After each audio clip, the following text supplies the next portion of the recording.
जी आए ਨੂੰ ਪਿਆਰੇ ਵਿਦਿਆਰਥੀਓ 11th ਕਲਾਸ ਦੀ ਇੰਗਲਿਸ਼ ਦੀ book a panorama of life ਉਸ ਦਾ ਸੈਕਸ਼ਨ A ਲੈਸਨ ਨੰਬਰ 2 ਦੀ ਪੋਰਟਰੇਟ ਆਫ ਅ ਲੇਡੀ ਅਰਥਾਤ ਇੱਕ ਔਰਤ ਦਾ ਇੱਕ ਬੀਬੀ ਦਾ ਚਿੱਤਰ ਤਸਵੀਰ ਮੂਰਤ।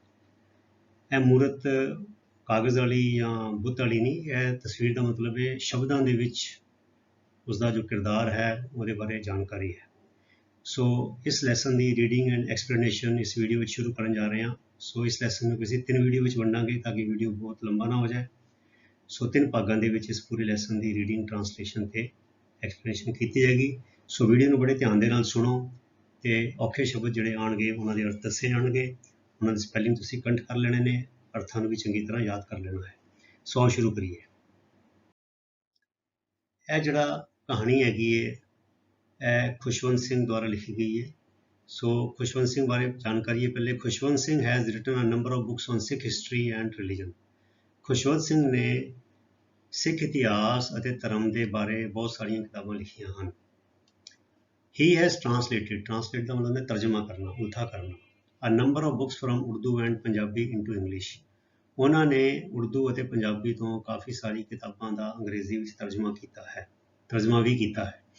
Apart from being a writer, apart from ਦਾ ਮਤਲਬ ਹੁੰਦਾ ਹੈ ਇਸ ਤੋਂ ਇਲਾਵਾ, ਬੀਇੰਗ ਅ ਰਾਈਟਰ ਮਨੇ ਲਿਖਾਰੀ ਹੋਣ ਤੋਂ ਇਲਾਵਾ। He has been a lawyer, ਉਹ ਇੱਕ ਵਕੀਲ ਵੀ ਰਹੇ ਹਨ, ਲਾਇਰ ਕਿਉਂਕਿ ਉਹ LLB ਸੀਗੇ, ਵਕਾਲਤ ਵੀ ਕੀਤੀ ਉਹਨਾਂ ਨੇ। ਅ ਪਬਲਿਕ ਰਿਲੇਸ਼ਨਸ ਆਫਿਸਰ, ਸਰਕਾਰੀ ਮਹਿਕਮੇ 'ਚ ਕੰਮ ਕੀਤਾ, ਪਬਲਿਕ ਰਿਲੇਸ਼ਨ ਆਫਿਸਰ ਰਹੇ ਨੇ। ਐਂਡ ਦੀ ਐਡੀਟਰ, ਸੰਪਾਦਕ of the illustrated weekly of India. Illustrated weekly of India ਵਿੱਚੋਂ ਇੱਕ ਮੈਗਜ਼ੀਨ ਬੰਬੇ ਤੋਂ ਨਿਕਲਦੀ ਹੁੰਦੀ ਸੀਗੀ, ਮੈਂ ਵੀ ਪੜ੍ਹਦਾ ਹੁੰਦਾ ਸੀਗਾ ਆਪਣੇ ਜਹਾਜ਼ ਦੇ ਉੱਤੇ ਜਦੋਂ ਹੁੰਦਾ ਸੀ ਮੈਂ, ਤੇ ਉਹਦਾ ਸੰਪਾਦਕ ਵੀ ਰਹੇ ਨੇ ਖੁਸ਼ਵੰਤ ਸਿੰਘ। ਕਹਿੰਦੇ two of his well known novels are train to Pakistan and I shall not hear the nightingale. ਉਹਨਾਂ ਦੇ 2 ਜਿਹੜੇ ਮੰਨੇ ਪਰਮੰਨੇ ਨਾਵਲ ਹਨ ਉਹ ਹੈ ਇੱਕ ਟ੍ਰੇਨ ਟੂ ਪਾਕਿਸਤਾਨ, ਪਾਕਿਸਤਾਨ ਨੂੰ train, and I shall not hear the nightingale, ਅਤੇ ਅਰਥਾਤ ਨਾਈਟਿੰਗੇਲ ਦਾ ਉਹਨਾਂ ਨੇ ਬੁਲਬੁਲ ਜਾਂ ਕੋਇਲ, ਮੈਂ ਬੁਲਬੁਲ ਨੂੰ ਨਹੀਂ ਸੁਣਾਂਗਾ। ਸੋ ਇਹ ਤੇ ਸੀ ਖੁਸ਼ਵੰਤ ਸਿੰਘ ਜੀ ਬਾਰੇ ਜਾਣਕਾਰੀ। ਹੁਣ ਸ਼ੁਰੂ ਹੁੰਦਾ ਹੈ ਲੈਸਨ। ਸੋ ਇੱਧਰੋਂ ਸ਼ੁਰੂ ਹੁੰਦਾ, ਕਹਿੰਦੇ ਮਾਈ ਗ੍ਰੈਂਡ ਮਦਰ, ਮੇਰੀ ਦਾਦੀ। ਲਾਈਕ ਐਵਰੀਬਾਡੀਜ਼ ਗ੍ਰੈਂਡ ਮਦਰ, ਜਿਵੇਂ ਹੋਰ ਸਾਰਿਆਂ ਦੀਆਂ ਦਾਦੀਆਂ ਹੁੰਦੀਆਂ ਹਨ। ਵਾਜ਼ ਐਨ ਓਲਡ ਵੂਮਨ, ਉਹ ਇੱਕ ਬਜ਼ੁਰਗ ਔਰਤ ਸੀ। ਮੇਰੀ ਜਦ ਯਾਦ ਹੈ ਬੱਚੇ ਉਹ ਛੋਟੇ ਹੁੰਦੇ, ਮੈਂ ਸਕੂਲ ਸੀਗਾ ਸੇ ਮੈਂ ਵੀ ਆਪਣੀ ਦਾਦੀ ਨੂੰ ਬਜ਼ੁਰਗੀ ਦੀ ਹਾਲਤ ਵਿੱਚ ਹੀ ਦੇਖਿਆ ਹੈਗਾ, ਹੈ ਨਾ। ਸੋ ਜ਼ਿਆਦਾਤਰ ਸਾਰਿਆਂ ਦੀ ਦਾਦੀਆਂ ਜਿਹੜੀਆਂ ਹੁੰਦੀਆਂ ਉਹ ਬਜ਼ੁਰਗ ਹੀ ਹੁੰਦੀਆਂ ਨੇ। ਸੋ ਰਾਈਟਰ ਕਹਿੰਦਾ my grandmother like everybody's grandmother was an old woman. ਦੂਜਿਆਂ ਹਰ ਕਿਸੇ ਦੀ ਗ੍ਰੈਂਡ ਮਦਰ ਵਾਂਗ, ਦਾਦੀ ਵਾਂਗ ਮੇਰੀ ਦਾਦੀ ਇੱਕ ਬਜ਼ੁਰਗ ਔਰਤ ਸੀ। She had been old and wrinkled for the 20 years that I had known her. ਕਹਿੰਦੇ ਜਿਹੜੇ 20 ਸਾਲਾਂ ਤੋਂ ਮੈਂ ਉਹਨੂੰ ਜਾਣਿਆ ਸੀ, ਉਹ ਉਹਨਾਂ 20 ਸਾਲਾਂ ਵਿੱਚ ਹੀ, ਮਤਲਬ ਕਿ ਉਹ 20 ਸਾਲਾਂ 'ਚ ਉਹ ਬੁੱਢੀ ਤੇ ਰਿੰਕਲਡ, ਝੁਰੜੀਆਂ ਪੜੀ ਹੀ ਸੀ। ਰਿੰਕਲ ਹੁੰਦੇ ਝੁਰੜੀਆਂ, ਅਰਥਾਤ ਮੈਂ ਵੀ ਬੱਚੋ, ਜੇ ਮੈਂ ਵੀ ਇਹ ਕਹਿ ਸਕਦਾ ਕਿ ਜਦੋਂ ਤੋਂ ਮੈਂ ਛੋਟੇ ਤੋਂ ਹੋਸ਼ ਸੰਭਾਲੀ ਹੈ ਤੇ ਆਪਣੇ ਕਾਲਜ ਤੱਕ, ਟ੍ਰੇਨਿੰਗ ਤੱਕ, ਆਪਣੇ ਵਿਆਹ ਹੁੰਦੇ ਤੱਕ ਮੈਂ ਆਪਣੀ ਦਾਦੀ ਨੂੰ ਬਜ਼ੁਰਗ ਤੇ ਝੁਰੜੀਆਂ ਭਰਿਆ ਹੀ ਦੇਖਿਆ। ਸੋ ਇਹੀ ਗੱਲ ਲਿਖਾਰੀ ਵੀ ਕਹਿ ਰਿਹਾ, she had been old and wrinkled for the 20 years that I had known her. ਜਿਹੜੇ 20 ਸਾਲਾਂ ਤੋਂ ਮੈਂ ਉਹਨੂੰ ਜਾਣਿਆ ਸੀ, ਉਹਨਾਂ 20 ਸਾਲਾਂ ਵਿੱਚ ਉਹ ਬੁੱਢੀ ਹੀ ਸੀ ਅਤੇ ਉਹਦੇ ਮੂੰਹ ਤੇ ਝੁਰੜੀਆਂ ਸੀ। People said that she had once been young and pretty. ਲੋਕ ਕਹਿੰਦੇ ਕਿ ਉਹ ਕਦੀ, had been once ਮਨੇ ਕਦੀ, ਉਹ ਜਵਾਨ ਅਤੇ ਦਿਲ ਖਿੱਚਵੀਂ ਸੀ, ਆਕਰਸ਼ਕ ਸੀਗੀ, ਸੋਹਣੇ ਨੈਣ ਨਕਸ਼ਾਂ ਵਾਲੀ ਸੀ। And even had a husband, ਤੇ ਉਹਦਾ ਇੱਕ ਪਤੀ ਵੀ ਸੀ। ਅਰਥਾਤ ਉਹ ਇੱਧਰੋਂ ਦੀ ਪਤਾ ਲੱਗਦਾ ਹੈ ਕਿ ਜਿਸ ਵੇਲੇ ਲਿਖਾਰੀ ਲਿਖ ਰਿਹਾ ਹੈ ਉਹਦੇ ਦਾਦਾ ਜੀ ਨਹੀਂ ਹੈਗੇ, ਉਹਦੇ ਦਾਦਾ ਜੀ ਪੂਰੇ ਹੋ ਚੁੱਕੇ ਹਨ। ਸੋ ਕਹਿੰਦੇ ਲੋਕ ਕਹਿੰਦੇ ਨੇ ਕਿ ਉਹ ਕਦੀ ਜਵਾਨ ਸੀ, ਬੜੇ ਸੋਹਣੇ ਨੈਣਨਕਸ਼ ਸੀ ਤੇ ਉਹਦਾ ਇੱਕ ਪਤੀ ਵੀ ਸੀ। But that was hard to believe, ਪਰ ਇਹ ਗੱਲ ਮਤਲਬ ਵਿਸ਼ਵਾਸ ਕਰਨ 'ਚ ਨਹੀਂ ਆਉਂਦੀ ਸੀਗੀ। ਹਾਰਡ ਟੂ ਬਿਲੀਵ ਬਲਕਿ ਮੇਰੇ ਕੋਲ, ਮਤਲਬ ਕਿ ਮੈਨੂੰ ਇਹ 'ਤੇ ਵਿਸ਼ਵਾਸ ਨਹੀਂ ਹੁੰਦਾ ਸੀ, ਕਿਉਂਕਿ ਉਹ ਲਿਖਾਰੀ ਆਪਣੇ ਬਚਪਨ ਦੀ ਗੱਲ ਦੱਸ ਰਿਹਾ। ਸੋ ਬਚਪਨ 'ਚ ਅਸੀਂ ਵੀ ਇੱਦਾਂ ਹੀ ਸੋਚਦੇ ਹੁੰਦੇ ਸੀਗੇ। My grandmother's portrait hung above the mantelpiece, ਮੇਰੇ ਜੋ ਦਾਦਾ ਜੀ ਸੀਗੇ ਉਹਨਾਂ ਦੀ ਤਸਵੀਰ, ਪੋਰਟਰੇਟ ਮਨੇ ਤਸਵੀਰ, ਫੋਟੋ। ਸਾਡੇ ਹੁਣ ਰਿਵਾਜ ਹੈ ਅੱਜ ਕੱਲ੍ਹ, ਜਦੋਂ ਦਾ ਕੈਮਰੇ ਬਣੇ ਨੇ, ਤਸਵੀਰਾਂ ਬਣੀਆਂ, ਜਦੋਂ ਬਜ਼ੁਰਗ ਬੰਦਾ ਹੁੰਦਾ ਹੈ ਤੇ ਉਹਦੀ ਫੋਟੋ ਡਰਾਇੰਗ ਰੂਮ 'ਚ ਟੰਗ ਦਿੱਤੀ ਜਾਂਦੀ ਹੈ ਨਾ। ਮਾਈ ਗ੍ਰੈਂਡ ਫਾਦਰਸ ਪੋਰਟਰੇਟ ਹੰਗ ਮਨੇ ਲਮਕਿਆ ਹੋਇਆ ਸੀ, above the mental piece. Mental piece ਹੁੰਦੀ ਵਿੱਚੋਂ ਕੰਧ ਦੇ ਵਿੱਚ ਲੱਗੀ ਹੋਈ ਸ਼ੈਲਫ, ਪੁਰਾਣੇ ਜ਼ਮਾਨੇ 'ਚ ਕੀ ਹੁੰਦੀ, ਕੰਧਾਂ 'ਚ ਇੱਕ ਸ਼ੈਲਫ ਪਾ ਦਿੰਦੇ, ਜਿਹਨੂੰ ਅਸੀਂ ਗੀਠੀ ਕਹਿ ਦਿੰਦੇ ਸੀਗੇ। ਕਹਿੰਦੇ ਗੀਠੀ ਦੇ ਉੱਪਰ ਮੇਰੇ ਦਾਦੇ ਦੀ ਤਸਵੀਰ ਟੰਗੀ ਹੋਈ ਸੀ ਇਨ ਦੀ ਡਰਾਇੰਗ ਰੂਮ ਜਿੱਥੇ ਆ ਕੇ ਪ੍ਰਾਹੁਣੇ ਆ ਕੇ ਬੈਠਦੇ ਨੇ, ਜਿੱਥੇ ਸੋਫਾ ਵਗੈਰਾ ਹੁੰਦਾ ਜ਼ਿਆਦਾਤਰ। ਹੀ ਵੋਰ ਅ ਬਿਗ ਟਰਬਨ, ਉਹ ਇੱਕ ਵੱਡੀ ਦਸਤਾਰ ਸਜਾਉਂਦੇ ਸੀ, ਐਂਡ ਲੂਜ਼ ਫਿਟਿੰਗ ਕਲੋਥਸ, ਅਤੇ ਢਿੱਲੇ ਜਿਹੇ ਕੱਪੜੇ ਪਾਉਂਦੇ ਸੀਗੇ। ਹਿਜ਼ ਲੌਂਗ, ਲੰਬੀ ਵਾਈਟ ਚਿੱਟੀ ਬੀਅਰਡ, ਦਾੜੀ covered the best part of his chest, ਅਰਥਾਤ ਉਹਨਾਂ ਦੇ ਲੰਬੇ ਚਿੱਟੇ ਦਾੜੇ ਨੇ ਉਹਨਾਂ ਦੀ ਛਾਤੀ ਦਾ ਜ਼ਿਆਦਾ ਹਿੱਸਾ ਢੱਕਿਆ ਹੋਇਆ ਸੀ, ਵੱਡਾ, ਅਰਥਾਤ ਉਹਨਾਂ ਦੀ ਦਾੜੀ ਚਿੱਟੀ ਲੰਬੀ ਤੇ ਉਹਨਾਂ ਨੇ ਉਹ ਲੰਬੀ ਦਾੜੀ ਔਰ ਚਿੱਟੀ ਦਾੜੀ ਨੇ ਛਾਤੀ ਦਾ ਵੱਡਾ ਹਿੱਸਾ ਢੱਕਿਆ ਹੋਇਆ ਸੀ। And he looked at least 100 years old, ਤੇ ਉਹ ਘੱਟ ਤੋਂ ਘੱਟ 100 ਵਰ੍ਹਿਆਂ ਦੇ ਜਾਪਦੇ ਸੀ। He did not look the sort of person who would have a wife or children, ਕਹਿੰਦੇ ਉਹ ਇਵੇਂ ਦੇ ਬੰਦੇ ਬਿਲਕੁਲ ਵੀ ਨਹੀਂ ਲੱਗਦੇ ਸੀਗੇ ਜਿਹਦੀ ਕੋਈ ਪਤਨੀ ਹੋਏਗੀ ਜਾਂ ਬੱਚੇ ਹੋਣਗੇ। ਤੇ ਕਹਿੰਦੇ ਹੀ ਲੁਕਡ, ਉਹ ਤੇ ਇਵੇਂ ਲੱਗਦੇ ਸੀ as if he could only have lots and lots of grandchildren, ਉਹ ਤੇ ਇਵੇਂ ਜਾਪਦੇ ਸੀ ਜਿਵੇਂ ਕਿ ਉਹਨਾਂ ਦੇ ਸਿਰਫ ਪੋਤੇ ਪੋਤੀਆਂ ਤੇ ਦੋਤੇ ਦੋਤੀਆਂ ਹੀ ਹੋ ਸਕਦੇ ਹਨ। As for my grandmother being young and pretty, ਤੇ ਜਿੱਥੇ ਤੱਕ ਮੇਰੀ ਦਾਦੀ ਦਾ ਜਵਾਨ ਅਤੇ ਸੋਹਣੀ ਸੁਨੱਖੀ ਹੋਣ ਦਾ ਸਵਾਲ ਹੈ, ਦੀ ਥਾਟ ਵਾਜ਼ ਆਲਮੋਸਟ ਰਿਵੋਲਟਿੰਗ, ਇਹ ਵਿਚਾਰ ਤੇ ਇੱਕੋਦਮ ਜਿੱਦਾਂ ਨਾ ਮਨ ਪ੍ਰਵਾਨ ਹੀ ਨਹੀਂ ਕਰਦਾ ਸੀ। ਮਤਲਬ ਕਿ ਇਹ ਵਿਚਾਰ ਕਿ ਇਹ ਦਾਦੀ ਜਿਹੜੀ ਝੁਰੜੀਆਂ ਭਰੀ ਬੁੱਢੀ, ਇਹ ਕਦੀ ਬੜੀ ਜਵਾਨ ਸੀ ਤੇ ਸੋਹਣੀ ਸੁਨੱਖੀ ਸੀ, ਰਿਵੋਲਟਿੰਗ ਮੈਨੇ ਵੀ ਮਨ ਇਹਨੂੰ ਪ੍ਰਵਾਨ ਹੀ ਨਹੀਂ ਕਰਦਾ ਸੀਗਾ, ਕਬੂਲ ਹੀ ਨਹੀਂ ਕਰਦਾ ਸੀਗਾ, ਇਹ ਗੱਲ ਬੜੀ ਬੇਸਵਾਦੀ ਜਾਪਦੀ ਸੀਗੀ। She often told us of the games she used to play as a child, ਉਹ ਸਾਨੂੰ ਆਮ ਤੌਰ ਤੇ ਹੀ ਉਹਨਾਂ ਖੇਡਾਂ ਬਾਰੇ ਦੱਸਦੀ ਸੀ ਜਿਹੜੀ ਉਹ ਬਤੌਰ ਜਦੋਂ ਬੱਚੀ ਸੀਗੀ ਸਾਡੀ ਦਾਦੀ, ਉਹ ਖੇਡਾਂ ਖੇਡਦੀ ਸੀ ਆਪਣੇ ਬਚਪਨ ਵਿੱਚ। ਬੱਚੀ ਦੇ ਤੌਰ ਤੇ, ਇੱਕ ਮੁਟਿਆਰ ਦੇ ਤੌਰ ਤੇ ਜਿਹੜੀ ਖੇਡਾਂ ਖੇਡਦੀ ਸੀਗੀ ਉਹ ਸਾਨੂੰ ਦੱਸਦੀ ਹੁੰਦੀ ਸੀਗੀ। That seemed quite absurd and undignified on her part, ਇਹ ਉਹਦੇ ਵਾਸਤੇ ਸਾਨੂੰ ਲੱਗਦਾ ਸੀ ਵੀ ਇਹ ਤਾਂ ਬਜ਼ੁਰਗ ਹੈਗੀ ਹੈ, ਇਹ ਗੱਲਾਂ, ਇਹ ਕਿਹੜੀ ਖੇਡਾਂ ਦੀ ਗੱਲ ਕਰਦੀ ਹੈ। ਐਬਜ਼ਰਡ ਹੁੰਦਾ ਹਾਸੋਹੀਣਾ, ਊਲ ਜਲੂਲ, ਇਹ ਸਭ ਸਾਨੂੰ ਬੜਾ ਊਲ ਜਲੂਲ, ਹਾਸੋਹੀਣਾ ਤੇ ਅਨਡਿਗਨੀਫਾਈਡ, ਹੋਛਾ, ਘਟੀਆ ਕਿਸਮ ਦਾ ਔਨ ਹਰ ਪਾਰਟ, ਵੀ ਉਹਦੇ ਵੱਲੋਂ ਇੱਦਾਂ ਦੀਆਂ ਖੇਡਾਂ ਦੀ ਗੱਲ ਕਰਨੀ ਸਾਨੂੰ ਬੜਾ ਹਾਸੋਹੀਣਾ ਅਤੇ ਹੋਛਾ ਜਾਪਦਾ ਸੀਗਾ। ਐਂਡ ਵੀ ਟਰੀਟਡ ਇਟ ਲਾਈਕ ਦੀ ਫੇਬਲ ਹੁੰਦੀਆਂ ਕਹਾਣੀਆਂ, ਪਰੀਆਂ ਦੀਆਂ ਕਹਾਣੀਆਂ, ਸਟੋਰੀਆਂ ਆਫ ਦੀ ਪ੍ਰੋਫਿਟਸ ਦੇ ਪੈਗੰਬਰ, ਪੀਰ, ਗੁਰੂ। ਸ਼ੀ ਯੂਜ਼ ਟੂ ਟੈਲ ਅਸ, ਸਾਨੂੰ ਉਹਦੀਆਂ ਇਹ ਗੱਲਾਂ ਉੱਦਾਂ ਦੀਆਂ ਕਹਾਣੀਆਂ ਜਾਪਦੀਆਂ ਸੀ ਜਿੱਦਾਂ ਦੀਆਂ ਕਹਾਣੀਆਂ ਉਹ ਸਾਨੂੰ ਪੀਰਾਂ ਪੈਗੰਬਰਾਂ ਦੇ ਬਾਰੇ ਦੱਸਦੀ ਹੁੰਦੀ ਸੀ, ਸਾਨੂੰ ਇਹ ਸਭ ਕਾਲਪਨਿਕ ਜਿਹਾ ਜਾਪਦਾ ਸੀ। She had always been short and fat and slightly bent, ਉਹ ਹਮੇਸ਼ਾ ਤੋਂ ਹੀ ਛੋਟੇ ਕੱਦ ਦੀ, ਸ਼ਾਰਟ, ਫੈਟ ਥੋੜੀ ਮੋਟੀ ਭਾਰੀ, ਐਂਡ ਸਲਾਈਟਲੀ ਬੈਂਟ, ਅਤੇ ਥੋੜਾ ਜਿਹਾ ਉਹਨੂੰ ਕੁੱਬ ਪਿਆ ਹੋਇਆ ਸੀਗਾ। Her face was a crisscross of wrinkles, crisscross ਹੁੰਦਾ ਬੱਚਿਓ ਜਿੱਦਾਂ ਇਹ ਕਾਂਟਾ ਤੇ ਕਾਂਟਾ, ਜਿਹਦਾ ਜਮਾ ਦਾ ਨਿਸ਼ਾਨ ਹੁੰਦਾ ਹੈ ਜਾਂ ਗੁਣਾ ਦਾ ਨਿਸ਼ਾਨ ਹੁੰਦਾ ਨਾ, ਜਿੱਦਾਂ ਗੁਣਾ ਦਾ ਨਿਸ਼ਾਨ ਹੋਵੇ ਲੀਕ ਕਿੱਦਾਂ ਪਈ ਉਹਨੂੰ ਅਸੀਂ ਕਹਿੰਦੇ ਕ੍ਰਿਸ ਕ੍ਰਾਸ। ਸੋ ਉਹਦਾ ਜਿਹੜਾ ਫੇਸ ਸੀਗਾ ਵਾਜ਼ a crisscross of wrinkles, ਉਹਦੇ ਚਿਹਰਾ ਜਿਹੜਾ ਸਾਰਾ ਚਿਹਰਾ ਸੀਗਾ ਉਹ ਝੁਰੜੀਆਂ ਦੇ ਕਾਂਟੇ ਪਏ ਹੁੰਦੇ, ਜਿੱਦਾਂ ਝੁਰੜੀਆਂ ਦੇ ਕਾਂਟੇ ਪਏ ਹੁੰਦੇ ਨੇ, ਸਾਰਾ ਚਿਹਰਾ ਇੱਦਾਂ ਸੀਗਾ। Running from everywhere to everywhere, ਹਰ ਥਾਂ ਤੋਂ ਹਰ ਥਾਂ ਮਨੇ ਉਹਦਾ ਸਾਰਾ ਚਿਹਰਾ ਜਿਹੜਾ ਹੈ ਟੇਢੀਆਂ ਮੇਢੀਆਂ ਝੁਰੜੀਆਂ ਦੀ ਲਕੀਰਾਂ ਨਾਲ ਭਰਿਆ ਹੋਇਆ ਸੀਗਾ। ਨੋ ਵੀ ਵਰ ਸਰਟਨ, ਨਹੀਂ, ਵੀ ਵਰ ਸਰਟਨ, ਸਾਨੂੰ ਪੂਰਾ ਯਕੀਨ ਸੀ। She had always been as we had known her, ਕਿ ਜਿੱਦਾਂ ਦਾ ਅਸੀਂ ਉਹਨੂੰ ਦੇਖਿਆ ਸੀ, ਜਿੱਦਾਂ ਦਾ ਅਸੀਂ ਉਹਨੂੰ ਜਾਣਿਆ ਸੀ, ਉਹ ਹਮੇਸ਼ਾ ਤੋਂ ਇੱਦਾਂ ਦੀ ਹੀ ਸੀ।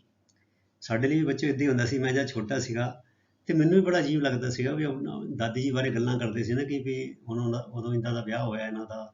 ਉਹਨਾਂ ਦੇ ਜ਼ਮਾਨੇ 'ਚ ਤੇ ਵੀਡੀਓ, ਫੋਟੋਆਂ, ਕੈਮਰਾ ਕੁਛ ਵੀ ਨਹੀਂ ਸੀਗਾ ਤੇ ਸਾਡੇ ਕੋਲ ਕੋਈ ਸਬੂਤ ਤੇ ਸੀਗਾ ਹੀ ਨਹੀਂ। ਸੋ ਮੈਂ ਵੀ ਆਪਣੀ ਦਾਦੀ ਨੂੰ ਕਦੀ ਵੀ ਇਹ ਕਲਪਨਾ ਨਹੀਂ ਕਰ ਸਕਦਾ ਸੀਗਾ ਵੀ ਇਹ 17-18 ਸਾਲ ਦੀ, 16 ਸਾਲ ਦੀ ਕਦੀ ਮੁਟਿਆਰ ਰਹੀ ਹੋਏਗੀ। ਅਸੀਂ ਦਾਦੀ ਨੂੰ ਆਪਣੀ ਨੂੰ ਹਮੇਸ਼ਾ ਬਜ਼ੁਰਗ ਦੀ ਹਾਲਤ 'ਚ ਦੇਖਿਆ ਸੀ ਤੇ ਸਾਡੇ ਦਿਮਾਗ ਵਿੱਚ ਉਹੀ ਉਹਨਾਂ ਦੀ ਤਸਵੀਰ, ਉਹੀ ਉਹਨਾਂ ਦਾ ਅਕਸ ਜਿਹੜਾ ਹੈ ਉਹ ਉਕਰਿਆ ਹੋਇਆ ਸੀਗਾ। ਠੀਕ ਹੈ। ਸੋ ਲਿਖਾਰੀ ਵੀ ਆਪਣੇ ਬਚਪਨ ਦੀ ਇੱਦਾਂ ਤੇ ਗੱਲਾਂ ਕਰ ਰਿਹਾ, ਕਹਿੰਦੇ ਓਲਡ, ਸੋ ਟੈਰੀਬਲੀ ਓਲਡ, ਕਹਿੰਦੇ ਬੁੱਢੀ ਮਤਲਬ ਬਜ਼ੁਰਗ, ਸੋ ਟੈਰੀਬਲੀ ਓਲਡ, ਇੰਨੀ ਬੁਰੀ ਤਰ੍ਹਾਂ, ਮਤਲਬ ਕਿ ਇੰਨੀ ਅੱਤ ਦੀ ਬੁੱਢੀ, that she could not have grown older, ਸਾਨੂੰ ਲੱਗਦਾ ਸੀ ਵੀ ਹੁਣ ਇਸ ਤੋਂ ਬੁੱਢੀ ਤੇ ਜ਼ਿਆਦਾ ਹੋਰ ਹੋ ਹੀ ਨਹੀਂ ਸਕਦੀ। And head stayed at the same age for 20 years, ਤੇ ਸਾਨੂੰ ਤੇ ਇੱਦਾਂ ਲੱਗਦਾ ਸੀ ਕਿ ਉਹ 20 ਸਾਲਾਂ ਤੋਂ ਉਸੀ ਉਮਰ ਤੇ ਉਹ ਟਿਕੀ ਹੋਈ ਸੀ। She could never have been pretty, ਉਹ ਕਦੀ ਵੀ ਸੋਹਣੀ ਸੁਨੱਖੀ ਨਹੀਂ ਹੋ ਸਕਦੀ ਸੀ। But she was always beautiful, पर ਉਹ ਹਮੇਸ਼ਾ ਚੰਗੀ ਸੀ, ਵਧੀਆ ਸੀ, ਮਤਲਬ ਸੋਹਣੀ ਸੀ, ਮਤਲਬ ਉਹਦੀ ਗੱਲਬਾਤ ਪੱਖੋਂ, ਉਹਦਾ ਪੱਖੋਂ ਮਤਲਬ ਪ੍ਰੈਟੀ ਹੁੰਦਾ ਜੋ ਦਿਲ ਨੂੰ ਖਿੱਚੇ। ਬਿਊਟੀਫੁਲ ਅਸੀਂ ਆਮ ਕਹਿੰਦੇ ਨੇ, ਵੈਸੇ ਇੰਗਲਿਸ਼ ਵਿੱਚ ਪ੍ਰੈਟੀ ਔਰ ਬਿਊਟੀਫੁਲ ਦੋਨੋਂ ਸਮਾਨਾਰਥਕ ਸ਼ਬਦ ਨੇ, ਪਰ ਇੱਥੇ ਸੰਦਰਭ ਦੇਖਿਆ ਜਾਵੇ ਤੇ ਲਿਖਾਰੀ ਇਹ ਕਹਿਣਾ ਚਾਹੁੰਦਾ ਹੈ ਪ੍ਰੈਟੀ ਅਸੀਂ ਨੂੰ ਕਹਿ ਦਿੰਦੇ ਵੀ ਜਿਹੜਾ ਦਿਲ ਤੇ ਪ੍ਰਭਾਵ ਪਾਵੇ, ਸੋਹਣੇ ਸੁਨੱਖੇ ਨੈਣ ਨਕਸ਼ ਹੋਣ, ਤੇ ਬਿਊਟੀਫੁਲ ਹੁੰਦਾ ਸਮੁੱਚੇ ਤੌਰ ਤੇ ਚੰਗਾ ਸੁਭਾਅ, ਚੰਗੇ ਗੁਣ, ਕੋਈ ਗੁਣ ਨਾ ਹੋਣ ਤਾਂ ਅਸੀਂ ਕਹਿ ਸਕਦੇ ਹਾਂ, ਠੀਕ ਹੈ। ਪਰ ਉਹ ਸੋਹਣੀ ਸੀ, ਵਧੀਆ ਚੰਗੀ ਸੀ। ਸ਼ੀ ਹੌਬਲਡ, ਹੌਬਲ ਹੁੰਦਾ ਬੱਚਿਓ ਔਖੇ ਹੋ ਕੇ ਤੁਰਨਾ, ਲੰਘ ਮਾਰ ਕੇ ਤੁਰਨਾ, ਜਾਂ ਸਰੀਰ ਵਿੱਚ ਕੋਈ ਨੁਕਸ ਹੋਵੇ ਉੱਦਾਂ ਤੁਰਨਾ, ਔਖੇ ਹੋ ਕੇ ਲੰਘ ਮਾਰ ਕੇ ਤੁਰਨਾ। She hobbled about the house in spotless white, ਉਹ ਸਪੌਟਲੈਸ ਵਾਈਟ ਦਾ ਮਤਲਬ ਦੁੱਧ ਵਰਗੇ ਚਿੱਟੇ ਕੱਪੜਿਆਂ ਵਿੱਚ ਇੱਧਰ ਉੱਧਰ ਘਰ ਦੇ ਵਿੱਚ ਔਖੇ ਹੋ ਕੇ ਤੁਰਦੀ ਸੀ, ਲੰਘ ਮਾਰ ਕੇ ਤੁਰਦੀ ਸੀ। With one hand resting on her waist, waist ਹੁੰਦਾ ਲੱਕ, ਉਹਦਾ ਇੱਕ ਹੱਥ ਉਹਦੇ ਲੱਕ ਦੇ ਉੱਤੇ ਟਿਕਿਆ ਹੁੰਦਾ ਸੀ, ਰੈਸਟਿੰਗ ਮੈਨੇ ਉੱਤੇ ਟਿਕਿਆ ਹੁੰਦਾ ਸੀ, ਹੱਥ ਉਹਦਾ ਲੱਕ ਤੇ ਹੁੰਦਾ ਸੀਗਾ। To balance her stoop, stoop ਦਾ ਮਤਲਬ ਹੁੰਦਾ ਕੁੱਬ, ਤਾਂ ਕਿ ਆਪਣੇ ਜਿਹੜਾ ਕੁੱਬ ਹੈ ਉਹਦਾ ਜਿਹੜਾ ਸਰੀਰ ਮੁੜਿਆ ਉਹਨੂੰ ਉਹਦਾ ਸੰਤੁਲਨ ਬਣਾ ਸਕੇ, ਉਹਨੂੰ ਬੈਲੈਂਸ ਕਰ ਸਕੇ। And the other telling the beads of ਰੋਜ਼ਰੀ, ਰੋਜ਼ਰੀ ਹੁੰਦੀ ਹੈ ਮਾਲਾ, ਬੀਡਸ ਹੁੰਦੇ ਨੇ ਮਣਕੇ ਜਾਂ ਮੋਤੀ। ਸੋ ਟੈਲਿੰਗ ਬੀਡਸ ਦਾ ਮਤਲਬ ਹੁੰਦਾ ਹੈ ਮਾਲਾ ਫੇਰਨੀ, ਤੇ ਦੂਜੇ ਹੱਥ ਦੇ ਨਾਲ ਉਹ ਆਪਣੀ ਮਾਲਾ ਦੇ ਮਣਕੇ ਫੇਰਦੀ ਹੁੰਦੀ ਸੀਗੀ, ਇੱਕ ਹੱਥ ਲੱਕ ਤੇ ਦੂਜਾ ਹੱਥ ਮਾਲਾ ਦੇ ਮਣਕੇ ਫੇਰਦੇ ਤੇ। ਹਰ ਸਿਲਵਰ ਲੌਕਸ, ਸਿਲਵਰ ਮਨੇ ਚਾਂਦੀ ਵਰਗੇ, ਲੌਕਸ ਮਨੇ ਲਟਾਂ, ਉਹਦੀਆਂ ਜਿਹੜੀਆਂ ਚਿੱਟੇ ਧੌਲਿਆਂ ਦੀ ਲਟਾਂ ਜਿਹੜੀਆਂ ਸੀਗੀਆਂ, ਉਹਦੇ ਜਿਹੜੇ ਚਾਂਦੀ ਵਰਗੇ ਵਾਲਾਂ ਦੀ ਲਟਾਂ ਸੀਗੀਆਂ, ਵਰ ਸਕੈਟਰਡ ਅਨਟੈਡਲੀ, ਬੇਤਰਤੀਬੇ ਇੱਧਰ ਉੱਧਰ ਖਿਲਰੇ ਹੁੰਦੇ ਸੀ। ਓਵਰ ਹਰ ਪੇਲ ਪੱਕੜ ਫੇਸ, ਪੇਲ ਮੈਨੇ ਬੱਗਾ ਹੋਇਆ, ਪੱਕੜ ਮੈਨੇ ਜਿਹੜਾ ਮਤਲਬ ਕਿ ਸਕਿਨ ਉੱਪਰ ਉਬੜ ਖਾਬੜ ਹੋ ਗਈ ਹੋਵੇ ਤੇ ਉਹਨਾਂ ਝੁਰੜੀਆਂ ਨਾਲ ਭਰੀ ਹੋਵੇ, ਡੂੰਘ ਪੈ ਜਾਂਦੇ ਨੇ, ਕਿਤੇ ਚਮੜੀ ਉੱਭਰ ਜਾਂਦੀ ਜਿਹੜੇ ਬੰਦਾ ਬਜ਼ੁਰਗੀ ਵਿੱਚ ਹੁੰਦਾ ਹੈ, ਤੇ ਉੱਚਾ ਨੀਵਾਂ ਖਿਰਬੜਾ ਜਿਹਾ ਪੱਕੜ ਫੇਸ ਜਿਹੜਾ ਸੀਗਾ, ਉੱਤੇ ਉਹਦੇ ਵਾਲ ਖਿਲਰੇ ਹੁੰਦੇ ਸੀ ਚਾਂਦੀ ਵਰਗੇ। And lips constantly moved in inaudible prayer, ਤੇ ਉਹਦੇ ਜਿਹੜੇ ਬੁੱਲ ਸੀਗੇ ਲਗਾਤਾਰ ਪ੍ਰੇਅਰ ਵਿੱਚ, ਪਾਠ ਵਿੱਚ ਜਿਹੜੇ ਉਹ ਹਿਲਦੇ ਰਹਿੰਦੇ ਸੀਗੇ, ਪਰ ਉਹ ਪਾਠ ਇਨऑਡੀਬਲ, ਇਨऑਡੀਬਲ ਵਿੱਚ ਸੁਣਨ ਵਿੱਚ ਨਹੀਂ ਆਉਂਦਾ ਸੀਗਾ, ਕੋਲ ਲੱਗਦੇ ਬੰਦੇ ਨੂੰ ਪਤਾ ਨਹੀਂ ਲੱਗਦਾ ਸੀਗਾ ਵੀ ਉਹ ਕੀ ਬੋਲ ਰਹੀ ਹੈ, ਮਤਲਬ ਬੁੱਲ ਹਿਲਦੇ ਸੀਗੇ ਪਰ ਆਵਾਜ਼ ਨਹੀਂ ਆਉਂਦੀ ਸੀਗੀ। ਯੈਸ ਸ਼ੀ ਵਾਜ਼ ਬਿਊਟੀਫੁਲ, ਹਾਂ ਉਹ ਸੋਹਣੀ ਸੀ। ਸ਼ੀ ਵਾਜ਼ ਲਾਈਕ ਦੀ ਵਿੰਟਰ ਲੈਂਡਸਕੇਪ ਇਨ ਦੀ ਮਾਊਂਟੇਨਸ, ਉਹ ਪਹਾੜਾਂ ਦੇ ਵਿੱਚ ਸਰਦੀਆਂ ਦੇ ਦ੍ਰਿਸ਼ ਵਰਗੀ ਸੀ, ਸਿਆਲ ਦੇ ਦ੍ਰਿਸ਼ ਵਰਗੀ ਸੀ। ਐਨ ਐਕਸਪੈਂਸ ਮੈਨੇ ਖਲਾ, ਫੈਲਾਵਟ, ਆਫ ਪਿਓਰ ਵਾਈਟ ਸੈਰੇਨਿਟੀ, ਸੈਰੇਨਿਟੀ ਮੈਨੇ ਅਡੋਲਤਾ, ਉਹ ਇੱਕ ਚਿੱਟੀ ਪਵਿੱਤਰ ਨਿਰਮਲ ਅਡੋਲਤਾ ਦਾ ਖਿਲਾਅ ਸੀ, ਉਹਦਾ ਫੈਲਾਅ ਸੀ। ਬਰੀਦਿੰਗ ਪੀਸ ਐਂਡ ਕੰਟੈਂਟਮੈਂਟ, ਤੇ ਜਿਹਦੇ ਸਾਹਾਂ ਵਿੱਚ ਸ਼ਾਂਤੀ ਸੀ ਅਤੇ ਸੰਤੋਖ ਸੀ। ਕੰਟੈਂਟਮੈਂਟ ਦਾ ਮਤਲਬ ਹੁੰਦਾ ਹੈ ਸੰਤੋਖ, ਪੀਸ ਦਾ ਮਤਲਬ ਹੁੰਦਾ ਹੈ ਸ਼ਾਂਤੀ, ਸੈਰੇਨਿਟੀ ਦਾ ਮਤਲਬ ਹੁੰਦਾ ਹੈ ਅਡੋਲਤਾ, ਐਕਸਪੈਂਸ ਹੁੰਦਾ ਹੈ ਖਲਾਅ ਜਾਂ ਫੈਲਾਵਟ, ਠੀਕ ਹੈ। ਲੈਂਡਸਕੇਪ ਹੁੰਦੀ ਹੈ ਸੀਨਰੀ, ਵਾਸਟ ਸੀਨਰੀ, ਵੱਡੇ ਪੱਧਰ ਦੀ scenery. So my grandmother and I were good friends, ਮੇਰੀ ਦਾਦੀ ਅਤੇ ਮੈਂ ਚੰਗੇ ਦੋਸਤ ਸੀਗੇ। My parents left me with her when they went to Liv in the city, ਜਦੋਂ ਮੇਰੇ ਮਾਪੇ ਸ਼ਹਿਰ ਵਿੱਚ ਰਹਿਣ ਚਲੇ ਗਏ ਤੇ ਮੇਰੇ ਮਾਪਿਆਂ ਨੇ ਮੈਨੂੰ ਦਾਦੀ ਕੋਲ ਉਹਦੇ ਕੋਲ ਛੱਡ ਦਿੱਤਾ। ਐਂਡ ਵੀ ਵਰ ਕੌਨਸਟੈਂਟਲੀ ਟੂਗੈਦਰ, ਅਤੇ ਅਸੀਂ ਹਮੇਸ਼ਾ ਹੀ ਇਕੱਠੇ ਹੁੰਦੇ ਸੀਗੇ। She use to wake me up in the morning, ਉਹ ਮੈਨੂੰ ਸਵੇਰੇ ਉਠਾਉਂਦੀ ਸੀਗੀ, and get me ready for school, ਅਤੇ ਮੈਨੂੰ ਸਕੂਲ ਜਾਣ ਲਈ ਤਿਆਰ ਕਰਦੀ ਸੀ। She said her morning prayer in a monotonous, monotonous ਹੁੰਦਾ ਬੱਚੋ ਰਿਪੀਟੇਟਿਵ, ਮਤਲਬ ਕਿ ਬਾਰ-ਬਾਰ ਇੱਕੋ ਕੰਮ ਕਰਨਾ, ਇੱਕੋ ਰੂਟੀਨ 'ਚ ਨਵੇਕਲਾਪਨ ਨਾ ਹੋਵੇ, ਉਹਨੂੰ ਕਹਿੰਦੇ ਮੋਨੋਟੋਨਸ। ਸਿੰਗ ਸੌਂਗ ਹੁੰਦਾ ਲੈਅ ਦੇ ਵਿੱਚ, ਸੁਰ ਦੇ ਵਿੱਚ। ਮੋਨੋਟੋਨਸ ਸਿੰਗ ਸੌਂਗ ਅਰਥਾਤ ਰੋਜ਼ ਇੱਕੋ ਜਿਹੇ ਸੁਰ ਵਿੱਚ ਉਹ ਆਪਣੀ ਮਾਰਨਿੰਗ ਪ੍ਰੇਅਰ, ਆਪਣਾ ਸਵੇਰ ਦਾ ਪਾਠ ਕਰਦੀ ਸੀ। ਵਾਈਲ ਸ਼ੀ ਬੇਥਡ ਐਂਡ ਡਰੈਸਡ ਮੀ, ਜਦੋਂ ਮੈਨੂੰ ਨਹਾਉਂਦੇ ਹੋਏ ਤੇ ਮੈਨੂੰ ਕੱਪੜੇ ਪਾਉਂਦੇ ਹੋਏ। ਇਨ ਦੀ ਹੋਪ, ਇਸ ਆਸ ਵਿੱਚ, that I would listen and get to know it by heart, know by heart ਹੁੰਦਾ ਕੰਠ ਕਰ ਲੈਣਾ। ਉਹ ਇਸ ਆਸ ਵਿੱਚ ਮੈਨੂੰ ਨਹਾਉਂਦੇ ਹੋਏ, ਮੈਨੂੰ ਕੱਪੜੇ ਪਵਾਉਂਦੇ ਹੋਏ, ਆਪਣੇ ਇੱਕੋ ਸੁਰ ਵਿੱਚ, ਰੋਜ਼ ਦੇ ਇੱਕੋ ਸੁਰ ਵਿੱਚ ਪਾਠ ਕਰਦੀ ਸੀਗੀ, ਤਾਂ ਕਿ ਇਸ ਆਸ ਵਿੱਚ ਕਿ ਮੈਂ ਸੁਣਾ ਤੇ ਮੈਨੂੰ ਇਹ ਕੰਠ ਹੋ ਜਾਏ। ਆਈ ਲਿਸਨਡ, ਮੈਂ ਸੁਣਦਾ ਸੀ, because I loved her voice, ਕਿਉਂਕਿ ਮੈਨੂੰ ਉਹਦੀ ਆਵਾਜ਼ ਬੜੀ ਪਿਆਰੀ ਲੱਗਦੀ ਸੀ, ਮੈਂ ਉਹਦੀ ਆਵਾਜ਼ ਨੂੰ ਪਿਆਰ ਕਰਦਾ ਸੀ। But never bother to learn it, bother ਹੁੰਦਾ ਫਿਕਰ ਕਰਨੀ, ਚਿੰਤਾ ਕਰਨੀ, ਪਰਵਾਹ ਕਰਨੀ, ਪਰ ਮੈਂ ਉਹਨੂੰ ਸਭ ਨੂੰ ਸਿੱਖਣ ਨੂੰ, ਯਾਦ ਕਰਨ ਦੀ ਕਦੀ ਪਰਵਾਹ ਨਾ ਕੀਤੀ। then she would fetch ਹੁੰਦਾ ਲੈ ਕੇ ਆਣਾ my wooden slate ਦਾ ਮਤਲਬ ਹੈਗਾ ਬੱਚੋ ਫੱਟੀ ਤਖਤੀ। ਫਿਰ ਉਸ ਤੋਂ ਬਾਅਦ ਉਹ ਮੇਰੀ ਲੱਕੜ ਦੀ ਤਖਤੀ ਫੱਟੀ ਲੈ ਕੇ ਆਉਂਦੀ, fetch ਹੁੰਦਾ ਲੈ ਕੇ ਆਉਣਾ, and which she had already washed, ਜਿਹਨੂੰ ਉਹਨੇ ਪਹਿਲਾਂ ਹੀ ਧੋ ਦਿੱਤਾ ਹੁੰਦਾ ਸੀਗਾ, washed ਨੂੰ ਧੋ ਦਿੱਤਾ ਹੁੰਦਾ ਸੀਗਾ, and plastered ਦਾ ਮਤਲਬ ਲਿਪਣਾ, with yellow chalk ਮੈਨੇ ਗਾਚੀ। ਪੁਰਾਣੇ ਜ਼ਮਾਨੇ ਬੱਚੇ ਪੁੱਛਿਓ ਆਪਣੇ ਮੰਮੀ ਡੈਡੀ ਕੋਲੋਂ, ਉਦੋਂ ਇਹ ਨੋਟਬੁੱਕਾਂ ਘੱਟ ਹੁੰਦੀਆਂ ਸੀਗੀਆਂ, ਉਦੋਂ ਲੱਕੜ ਦੀ ਫੱਟੀ ਹੁੰਦੀ ਸੀਗੀ ਤੇ ਉਹਨੂੰ ਧੋ ਕੇ ਉੱਤੇ ਗਾਚਣੀ ਫੇਰੀ ਜਾਂਦੀ ਸੀ, ਉਹਨੂੰ ਸੁਕਾਇਆ ਜਾਂਦਾ ਸੀਗਾ, ਫਿਰ ਉੱਤੇ ਅਸੀਂ ਕਲਮ ਨਾਲ ਲਿਖਦੇ ਹੁੰਦੇ ਸੀਗੇ, ਠੀਕ ਹੈ। ਸੋ ਕਹਿੰਦੇ ਉਹ ਤਖਤੀ ਲੱਕੜ ਦੀ ਤਖਤੀ ਜਿਹਨੂੰ ਉਹਨੇ ਧੋ ਕੇ ਰੱਖਿਆ ਹੁੰਦਾ ਸੀਗਾ ਤੇ ਪਲਾਸਟਰ ਲਿਪਿਆ ਹੁੰਦਾ ਸੀ ਵਿਦ ਯੈਲੋ ਚੌਕ ਗਾਚਣੀ ਦੇ ਨਾਲ। ਅ ਟਾਈਨੀ ਅਰਦਨ ਇੰਕ ਪੌਟ, ਤੇ ਛੋਟੀ ਜੀ ਮਿੱਟੀ ਦੀ ਬਣੀ ਹੋਈ ਦਵਾਤ, ਐਂਡ ਰੀਡ ਪੈਨ, ਰੀਡ ਹੁੰਦਾ ਬੱਚਿਓ ਕਾਨਾ ਜਾਂ ਨੜਾ। ਸੋ ਨੜੇ ਤੋਂ ਕਾਨੇ ਤੋਂ ਅਸੀਂ ਕਲਮ ਬਣਾਉਂਦੇ ਹੁੰਦੇ ਸੀਗੇ, ਕਹਿੰਦੇ ਉਹ ਨੜੇ ਦੀ ਜਾਂ ਕਾਨੇ ਦੀ ਕਲਮ ਹੁੰਦੀ ਸੀ, ਉਹਨੇ ਮੈਨੂੰ ਦੇਣੀ, ਉਹਦੇ ਨਾਲ ਦਵਾਤ ਦੇਣੀ, ਨਾਲ ਪੈਨ ਦੇਣਾ, ਉਹ ਕਲਮ ਦੇਣੀ। Tie them all in a bundle and hand it to me, ਇਹ ਸਾਰਾ ਕੁਛ ਇੱਕ ਬੰਡਲ ਵਿੱਚ ਬੰਨ੍ਹ ਕੇ ਦੇ ਦਿੰਦੀ ਸੀ, ਇੱਕ ਗਰੁੱਪ ਬਣਾ ਦਿੰਦੀ ਸੀ, ਇਕੱਠ ਉਹਨੂੰ ਉਹਦਾ ਇੱਕ ਜਿੱਦਾਂ ਉਹਨੂੰ ਬੰਨ੍ਹ ਕੇ ਰੱਖ ਦਿੱਤਾ, ਇੱਕ ਬੰਡਲ ਬਣਾਤਾ ਤੇ ਮੈਨੂੰ ਦੇ ਦਿੰਦੀ ਸੀ। After a breakfast of thick stale chapati with a little butter, ਤੇ ਸਵੇਰ ਦੇ ਖਾਣੇ ਤੋਂ ਬਾਅਦ ਜਿਹਦੇ ਵਿੱਚ ਖਾਣੇ 'ਚ ਕਹਿੰਦੇ ਇੱਕ ਮੋਟੀ ਸਟੇਲ ਬਣੇ ਬੇਹੀ ਰੋਟੀ ਤੇ ਥੋੜਾ ਜਿਹਾ ਮੱਖਣ ਤੇ ਸ਼ੂਗਰ ਸਪਰੈਡ ਹੋਣੀ, ਉੱਤੇ ਸ਼ੱਕਰ ਜਾਂ ਚੀਨੀ ਖਲਾਰੀ ਹੁੰਦੀ ਸੀਗੀ। We went to the school, ਅਸੀਂ ਸਕੂਲ ਜਾਂਦੇ ਸੀਗੇ।